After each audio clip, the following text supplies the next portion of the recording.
महोदय, ह्याच्यात 2-3 महत्त्वाचे विषय मला मंत्री महोदयांना विचारायचे आहेत. पहिली गोष्ट म्हणजे हे बिल आणलं ते चांगलंच आहे. एन्व्हायरमेंटचा जो इम्पॅक्ट होतो, पर्यावरणावर जो इम्पॅक्ट होतो, अशी बिलं आणणं गरजेचं आहे.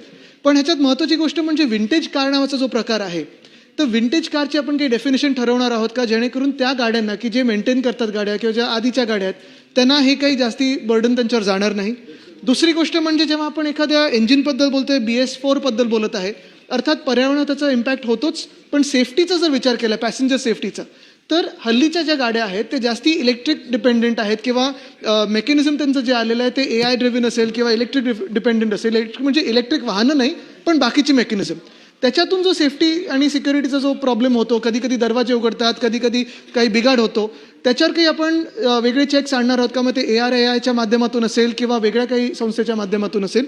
आणि तिसरी गोष्ट म्हणजे जे बाहेरच्या राज्यांमधून आपल्या गाड्या आणतात इथे आणि मग इथेच स्थायिक होतात आणि चालवतात, त्यांच्यावर आपण काही पाबंदी लावणार आहोत का किंवा त्यांचं चेकिंग आपण कसं करणार आहोत?